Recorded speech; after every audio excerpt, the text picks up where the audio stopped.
Hello students, आप सभी का एक बार स्वागत है इस लेक्चर में।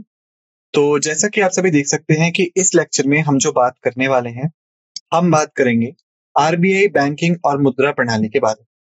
ठीक है, जिसे हम कहते हैं RBI banking and currency system. और ये जो है ये हमारा पार्ट 1 होने जा रहा है। ये हमारा होगा भाग 1। ठीक है, अब यदि हम बात करें रिजर्व बैंक ऑफ इंडिया के, जिसको हम शॉर्ट में आरबीआई के नाम से पुकारते हैं। आरबीआई, हमें पता है कि भारत का जो बैंकिंग सिस्टम है उसका एकमात्र कंट्रोलर है, यानी सभी बैंकों को कंट्रोल करता है कौन? आरबीआई, या कहें बैंकिंग सेक्टर को कंट्रोल करता है कौन? आरबीआई। वहीं पे क्योंकि आरबीआई ही हमारा मॉनेटरी पॉलिसी बनाता है, तो इसी वजह से करेंसी सिस्टम को भी कौन रेगुलेट करता है? आरबीआई करता है। ठीक है, तो इसी वजह से हम कह सकते हैं कि ये दोनों ही चीजें किसके अंतर्गत आती हैं? रिजर्व बैंक ऑफ इंडिया के अंतर्गत आती है, यानी बैंकिंग और मुद्रा प्रणाली। ठीक है, इसी वजह से ये महत्वपूर्ण हो जाता है कि हमें इन चीजों के बारे में पता हो। सिर्फ हमें एक परीक्षा पास करनी है इसी वजह से नहीं, बल्कि बाकी और कई चीजों को लेके भी हमें ये समझने की जरूरत है। ठीक, यहाँ पे ये इंडेक्स है कि क्या क्या चीजें हम यहाँ पे पढ़ेंगे। देखिए, हम देखेंगे आरबीआई और उसके कार्यों के बारे में, आरबीआई के गठन के बारे में सब कुछ, भारतीय रिजर्व बैंक की उत्पत्ति कैसे हुई उसको, एक संगठन के रूप में आरबीआई कैसे बनाया गया उसको, आरबीआई की सहायक कंपनियां कौन कौन सी हैं उन्हें, भारत में जमा बीमा और क्रेडिट गारंटी निगम पर संक्षिप्त जानकारी हम लोग प्राप्त करेंगे। ठीक है, राष्ट्रीय आवास बैंक क्या होते हैं वो हम देखेंगे, भारतीय रिजर्व बैंक नोट मुद्रण प्राइवेट लिमिटेड हम देखेंगे, वर्तमान पदाधिकारी कौन कौन है वो हम देखेंगे, आरबीआई के कार्य कौन कौन से हैं वो हम देखेंगे, आरबीआई से संबंधित अन्य महत्वपूर्ण बिंदुओं पर हम लोग एक बार से गौर करेंगे।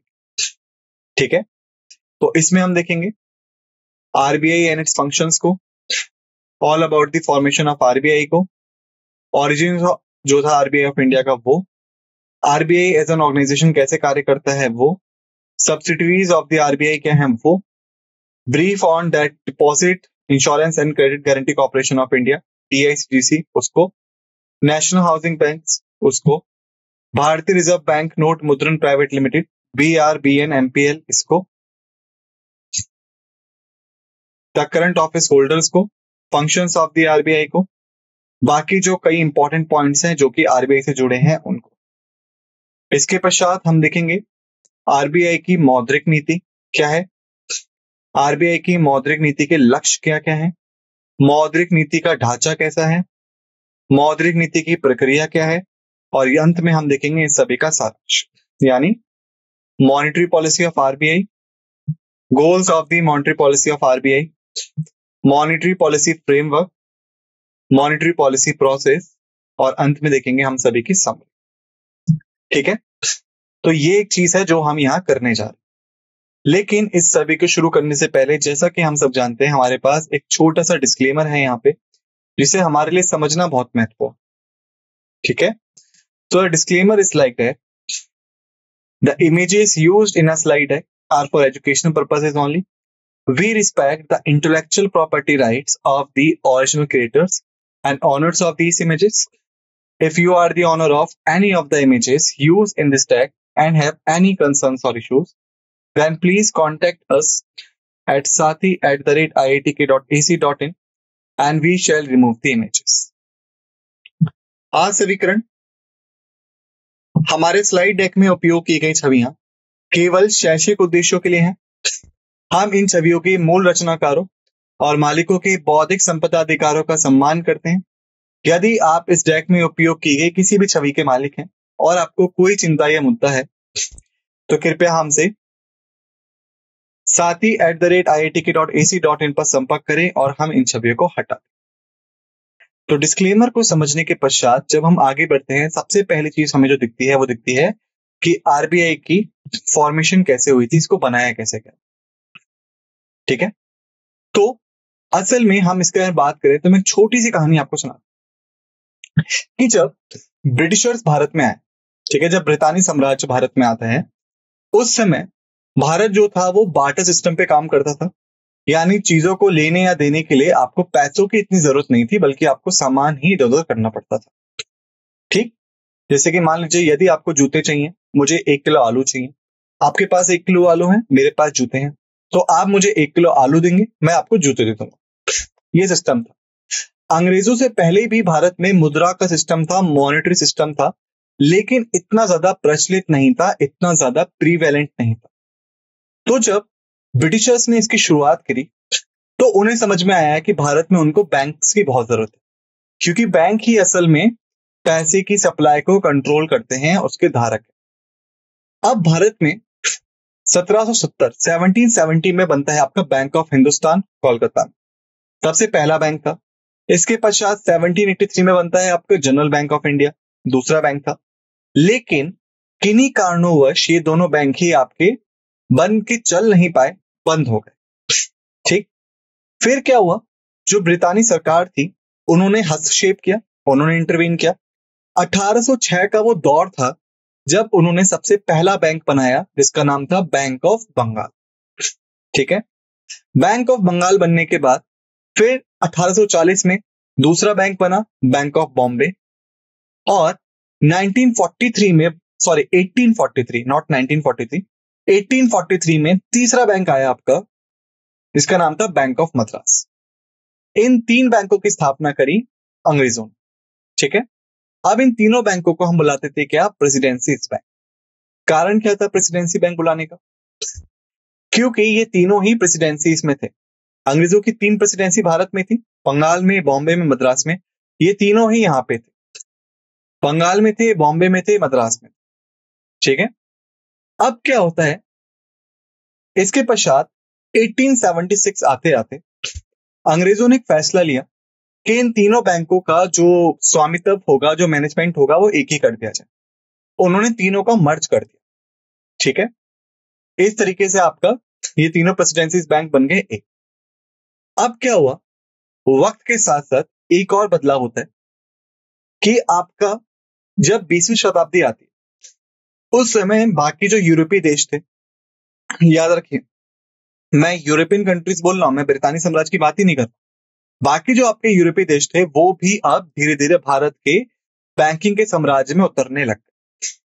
उनके उतरने की वजह से क्या होता है कि जो अंग्रेज थे उन्होंने सोचा कि क्यों ना भारत में एक केंद्रीय बैंक बना दिया जाए। ठीक, तो पहले फैसला क्या किया था उन्होंने कि साल 1921 में, 1921 में तीनों प्रेसिडेंसीज बैंक को मिला के बनाया गया था आपका इंपीरियल बैंक ऑफ इंडिया। उसी बैंक को 1955 में हमने राष्ट्रीयकृत कर दिया, नेशनलाइज कर दिया स्टेट बैंक ऑफ इंडिया के तौर पे। ठीक है, लेकिन अंग्रेज इससे पहले 1921 में बनाए गए इंपीरियल बैंक ऑफ इंडिया को ही बनाना चाहते थे भारत का केंद्रीय बैंक।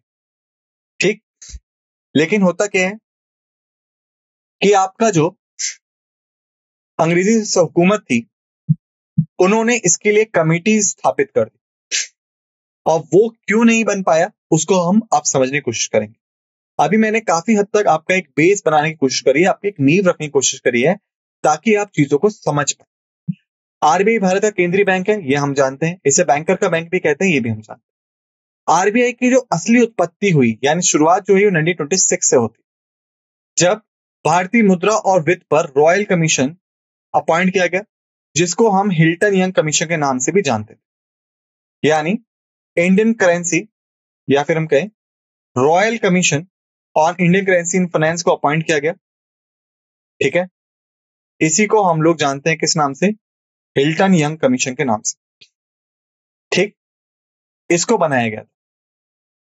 ये जो कमीशन था, इसने कहा कि इंपीरियल बैंक ऑफ इंडिया को केंद्रीय बैंक नहीं बनाया जा सकता, और इन्हीं की जो आप कह सकते हैं रिकमेंडेशन थी, जो सुझाव था, उसके बाद अंग्रेजों ने एक नए बैंक की शुरुआत की जिसका नाम था रिजर्व बैंक ऑफ इंडिया।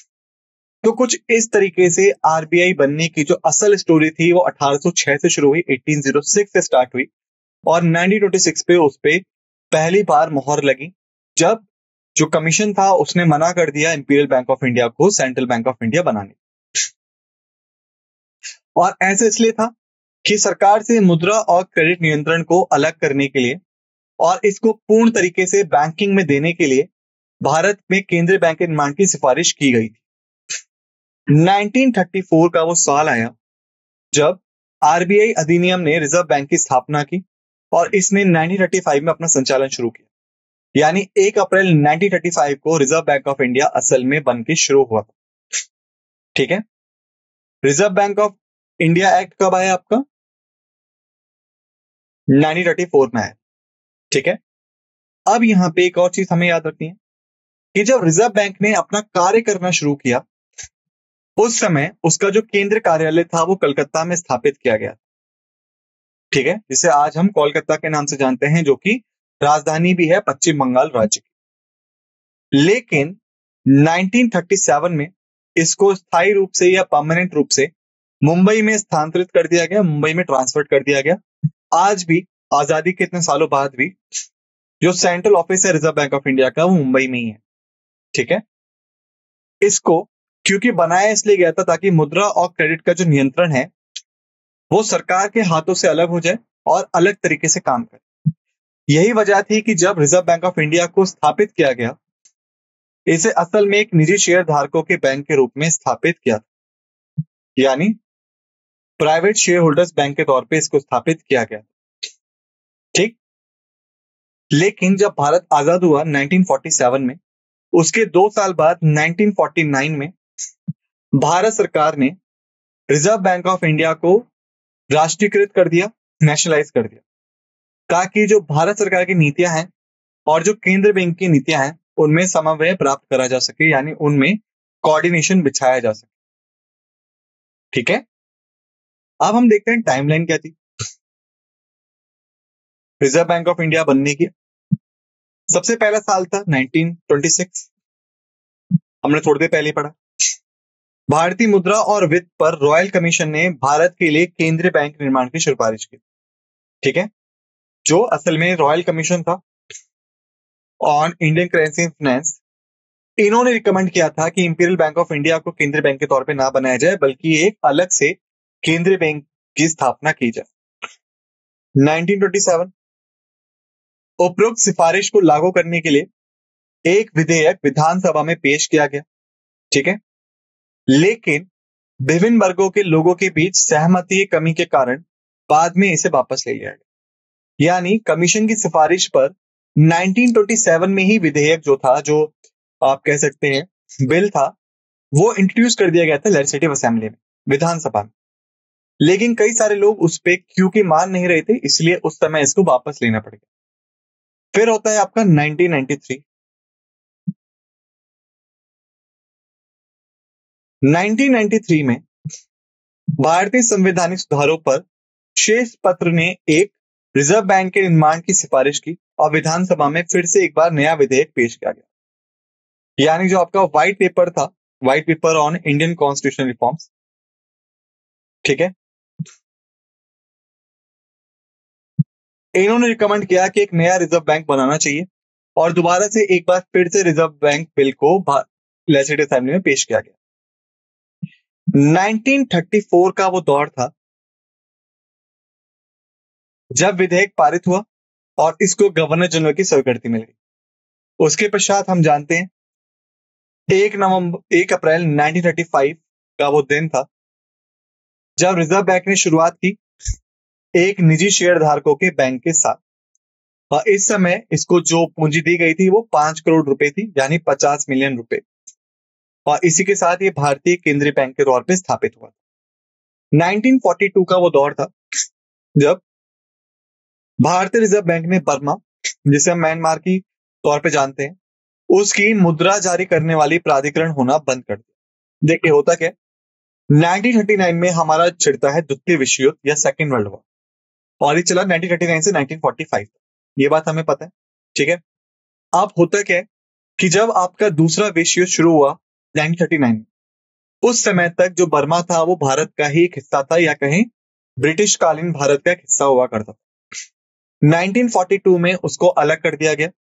तो जब बर्मा अब भारत का हिस्सा नहीं रहा, तो जो भारतीय रिजर्व बैंक था उसका जो एक रोल था, जो उसका कार्य था, मुद्रा जारी करने का बर्मा में, वो भी बंद हो गया, ठीक है, 1942 में। इसके पश्चात 1947 में जब भारत आजाद हो गया तो भारतीय रिजर्व बैंक ने बर्मा सरकार के बैंकर के रूप में भी कार्य करना बंद कर दिया। 1948 भारतीय रिजर्व बैंक ने पाकिस्तान को केंद्रीय बैंकिंग सेवाएं प्रदान करना बंद कर दिया। अब देखिए, हमें पता है कि भारत और पाकिस्तान एक ही मुल्क थे, एक ही देश थे।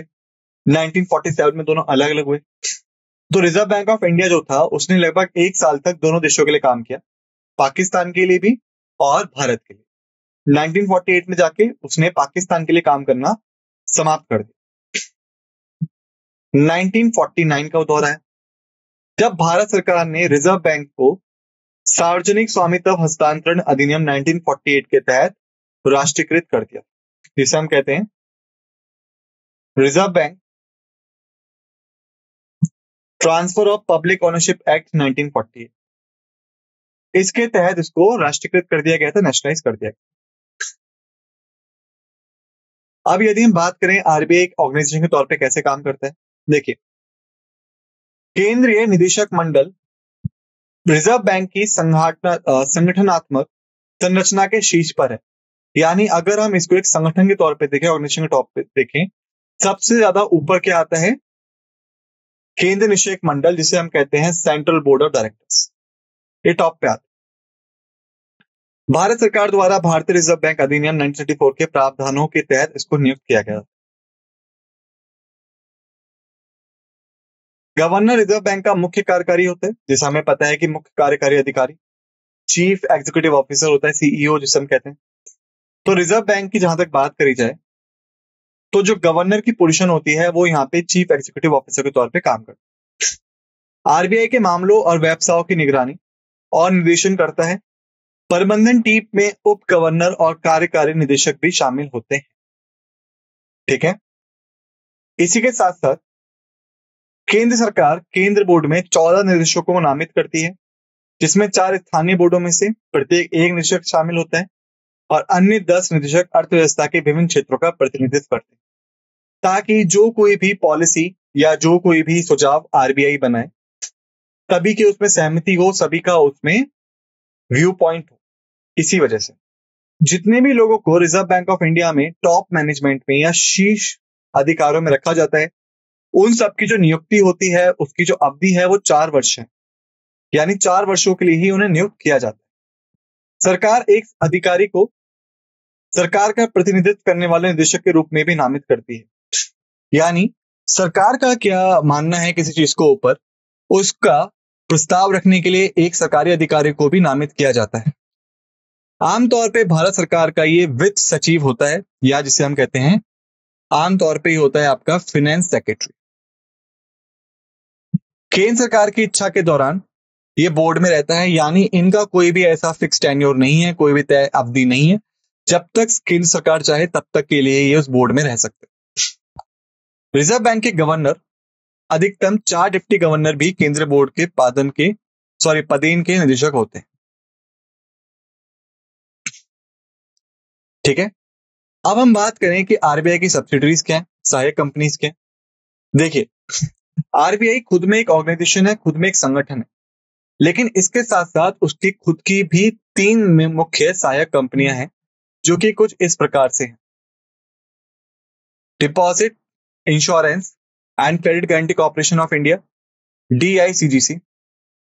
दूसरा, भारतीय रिजर्व बैंक नोट मुद्रण प्राइवेट लिमिटेड, BRBNMPL।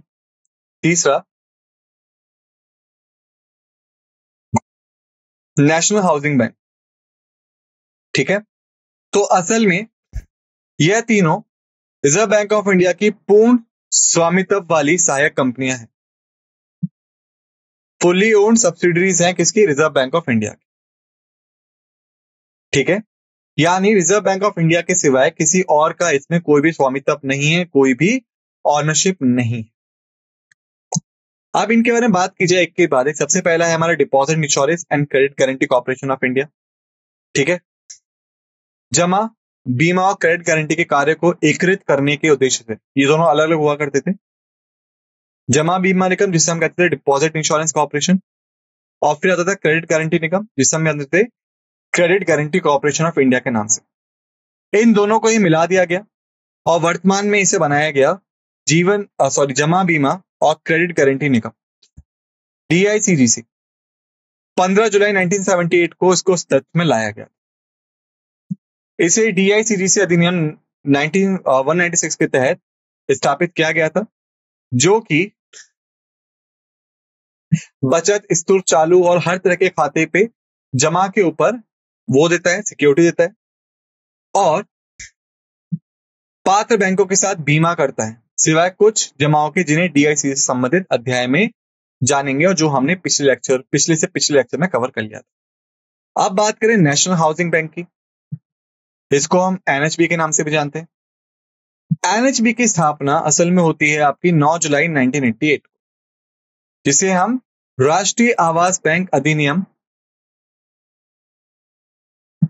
1987 के तहत एक शीर्ष स्तर की सहायता के रूप में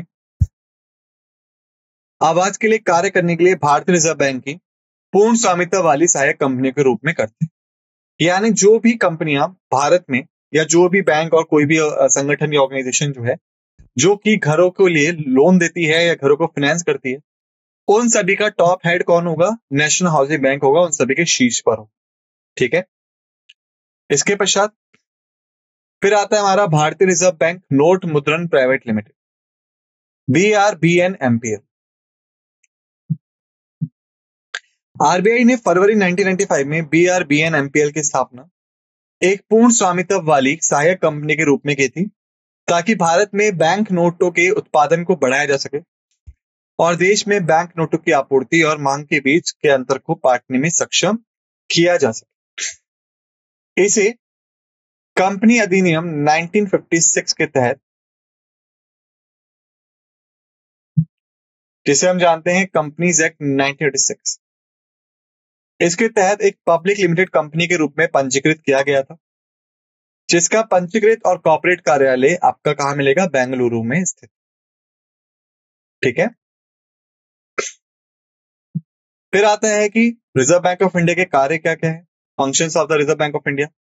सबसे पहला इसका कार्य है मौद्रिक प्राधिकरण। मौद्रिक नीति को तैयार करता है, लागू करता है और उसकी निगरानी करता है। उद्देश्य क्या है? वृद्धि के उद्देश्य को ध्यान में रखते हुए मूल्य स्थिरता बनाए रखना। ठीक है। वित्तीय प्रणाली का नियामक और पर्यवेक्षक, यानी सुपरवाइजर और रेगुलेटर। बैंकिंग संचालन के व्यापक मापदंड निर्धारित करता है, जिसके भीतर देश की बैंकिंग और वित्तीय प्रणालियां कार्य करती हैं। उद्देश्य क्या है? प्रणाली में सार्वजनिक विश्वास बनाए रखना, जमाकर्ताओं के हितों की रक्षा करना और जनता को किफायती बैंकिंग सेवाएं प्रदान करना। विदेशी मुद्रा प्रबंधक, यानी मैनेजर है किसका? फॉरेन एक्सचेंज रिजर्व का। विदेशी मुद्रा प्रबंधन अधिनियम 1999 का प्रबंधन करता है। उद्देश्य क्या है? भारी व्यापार और भुगतान को सुविधाजनक बनाना और भारत में विदेशी मुद्रा बाजार के सुव्यवस्थित विकास और रखरखाव को बढ़ावा देना। मुद्रा जारी करता, मुद्रा और सिक्कों को जारी करता है और विनियमित करता है, या जो प्रचलन के लिए उपयुक्त नहीं है उन्हें नष्ट करने का कार्य भी करता है। उद्देश्य क्या है? जनता को पर्याप्त मात्रा में मुद्रा नोटों और सिक्कों की आपूर्ति और अच्छी गुणवत्ता में प्रदान करवाना। इसके अलावा RBI राष्ट्रीय उद्देश्यों का समर्थन करने के लिए कई प्रचारात्मक कार्य करता है। सरकार का बैंकर है, यानी केंद्र और राज्य सरकारों के लिए मर्चेंट बैंकिंग कार्य करता है, साथ ही उनके बैंकर के रूप में भी कार्यरत। बैंकों का बैंकर भी है, सभी अनुसूचित बैंकों के बैंकिंग खाते रखता है, यानी जितने भी आपके शेड्यूल्ड बैंक्स हैं उन सभी के बैंक अकाउंट्स को मेंटेन करता है। RBI द्वारा BFS की मदद से वित्तीय पर्यवेक्षण क्या है? सुपरविजन क्या है फाइनेंशियल RBI का विद हेल्प ऑफ BFS? पहला, RBI वित्तीय पर्यवेक्षण का कार्य वित्तीय पर्यवेक्षण बोर्ड के मार्गदर्शन में करता है, जिसे नवंबर 1994 में भारतीय रिजर्व बैंक के केंद्रीय निदेशक मंडल की एक समिति के रूप में गठित किया गया। इसका उद्देश्य वाणिज्यिक बैंकों, वित्तीय संस्थानों और गैर बैंकिंग वित्तीय कंपनियों सहित वित्तीय क्षेत्र का समेकित पर्यवेक्षण करना है। बोर्ड को 2 साल की अवधि के लिए केंद्रीय बोर्ड से 4 निदेशकों को सदस्य के रूप में सह चयनित करके गठित किया जाता है और इसकी अध्यक्षता गवर्नर द्वारा की जाती है। बाकी महत्वपूर्ण पॉइंट जो कि आरबीआई से जुड़े हुए हैं, इसके 27 क्षेत्रीय कार्यालय हैं, जिनमें से अधिकांश राज्य की राजधानियों में से 4 उप कार्यालय। इसके 5 प्रशिक्षण संस्थान है, 2 अर्थात कृषि बैंकिंग कॉलेज और भारतीय रिजर्व बैंक स्टाफ कॉलेज, ये दोनों भी भारतीय रिजर्व बैंक का ही हिस्सा है। अन्य खुद से चलते हैं यानी स्वायत्त हैं, जैसे बैंक प्रबंधन के लिए राष्ट्रीय संस्थान, इंदिरा गांधी विकास अनुसंधान संस्थान, बैंकिंग प्रौद्योगिकी में विकास और अनुसंधान संस्थान, ये सभी हैं। यानी आपका कॉलेज ऑफ एग्रीकल्चर बैंकिंग और reserve bank of India staff college है। बाकी हैं आपके national institute for bank management, Indira Gandhi institute for development research, institute for development and research in banking technology, ये सभी इसमें शामिल। बाकी जो पॉइंट्स हैं आरबीआई से जुड़े हुए, तो आरबीआई को या भारतीय रिजर्व बैंक द्वारा प्रशासित अधिनियम को अगर हम देखें, सबसे पहला भारतीय रिजर्व बैंक अधिनियम 1934, दूसरा सार्वजनिक ऋण अधिनियम 1944, सरकारी प्रतिभूति अधिनियम 2006, सरकारी प्रतिभूति विनियम 2007, बैंकिंग विनियमन अधिनियम 1949, विदेशी मुद्रा प्रबंधन अधिनियम 1999, वित्तीय संपत्तियों के प्रतिभूतिकरण और पुनर्निर्माण और सुरक्षा ब्याज अधिनियम 2002, यानी securitisation and reconstruction of financial asset enforcement of security interest act 2002, credit सूचना कंपनी अधिनियम विनियमन अधिनियम 2005, भुगतान और निपटान प्रणाली अधिनियम 2007, भुगतान और निपटान प्रणाली विनियम 2008 और 2011 तक संशोधित और बीपीएस विनियम 2008, भुगतान और निपटान प्रणाली संशोधन अधिनियम 2015, फैक्टरिंग विनियम अधिनियम 2011। अब हम बात करें मौद्रिक नीति क्या है या मॉनेटरी पॉलिसी क्या है रिजर्व बैंक ऑफ इंडिया की। मौद्रिक नीति का तात्पर्य आरबीआई की उस नीति से है जो मौद्रिक उपकरणों के उपयोग के संबंध में उसे नियंत्रण में होती है, ताकि आरबीआई अधिनियम 1934 में निर्देशित लक्ष्यों को प्राप्त किया जा सके, यानी जिसके लिए इस बैंक को बनाया गया था, जिसके लिए इसकी स्थापना हुई। अब गोल क्या है मॉनेटरी पॉलिसी के रिजर्व बैंक की? प्राथमिक उद्देश्य मूल्य स्थिरता बनाए रखना है, जबकि विकास के उद्देश्य को ध्यान में रखते हुए। दूसरा, मई 2016 में आरबीआई अधिनियम 1934 में संशोधन किया गया था, ताकि लचीले मुद्रास्फीति लक्ष्यीकरण ढांचे के कार्यान्वयन के लिए एक वैधानिक आधार प्रदान किया जा सके। अधिनियम यह भी प्रावधान करता है कि मुद्रास्फीति लक्ष्य भारत सरकार द्वारा भारतीय रिजर्व बैंक के परामर्श से हर 5 साल में एक बार निर्धारित किया जाएगा। अब फ्रेमवर्क क्या है इसका? मौद्रिक नीति ढांचा वर्तमान और विकसित हो रही व्यापक आर्थिक स्थिति के आकलन के आधार पर नीति यानी रेपो दर निर्धारित करने का लक्ष्य रखता है और तरलता की स्थिति को मॉड्यूलेट करता, ताकि मनी मार्केट द्वारों को रेपो दर के आसपास या उसके आसपास स्थिर किया जा सके। रेपो दर में परिवर्तन मनी मार्केट के माध्यम से पूरे वित्तीय प्रणाली में प्रसारित होते हैं, बदले में स्मारक मांग को प्रभावित करते हैं, जो मुद्रास्फीति और विकास का एक प्रमुख निर्धारक है। ठीक है। उसके बाद संशोधित आरबीआई अधिनियम 1934 की धारा 45ZB में सशक्त 6 सदस्यीय मौद्रिक नीति समिति के गठन का प्रावधान है, जिसे केंद्र सरकार द्वारा राजपत्र में अधिसूचना द्वारा गठित किया जाएगा। ठीक है। आप कुछ इंपॉर्टेंट नोट है जो हमें देखने। एमपीसी मुद्रास्फीति लक्ष्य को प्राप्त करने के लिए आवश्यक नीति ब्याज दर निर्धारित करता है। रिजर्व बैंक का मौद्रिक नीति विभाग एनपीसी को मौद्रिक नीति तैयार करने में सहायता करता है। वित्तीय बाजार संचालन विभाग मुख्य रूप से दिन प्रतिदिन की तरलता प्रबंधन संचालन के माध्यम से मौद्रिक नीति को लागू करता है। अब हमने जो विषय था समाप्त कर लिया है। अब यदि बात की जाए सारांश की, ठीक है, तो भारतीय रिजर्व बैंक के बारे में हमने देखा, उसकी स्थापना देखी, स्थान परिवर्तन देखा, राष्ट्रीयकरण देखा, ऐतिहासिक समारोह की देखी 1926, 1927, 1933, 1934, 1942 से 1949 के बीच का समय।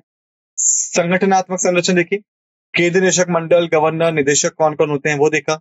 सहायक कंपनियां देखी जैसे DICGC, BRB, MPL, NHB. RBI के प्रमुख कार्य देखे, मौद्रिक प्राधिकरण, वित्तीय प्रणाली का नियामक, विदेशी मुद्रा के प्रबंधक, मुद्रा जारी करता, सरकार का बैंकर, बैंकों का बैंकर, वित्तीय परसेप्शन हमने देखा, क्षेत्रीय उपस्थिति और परिसक्षण हमने देखा। इसके पश्चात आरबीआई द्वारा प्रशासित अधिनियम हमने देखे, मौद्रिक नीति का ढांचा देखा, जैसे कि उद्देश्य हो गया, एमपीसी गठन हो गया, रेपो दर हो गई, ठीक है। और वर्तमान एमपी सदस्य देखे 2016 से लेकर अब तक, जिसमें गवर्नर, उप गवर्नर, एक आरबीआई अधिकारी, बाहरी विशेषज्ञ, ये सब है। और इसी के साथ हमने कर लिया है भाग 1 को समाप्त। तो अब आप सभी से निवेदन है कि इसको एक बार अच्छे से रिवाइज कर लीजिएगा, एक बार अच्छे से जान लीजिएगा, इससे पहले कि आप भाग 2 की तरफ आए, ठीक है। इसी के साथ इस लेक्चर को समाप्त करते हैं। आप सभी का धन्यवाद।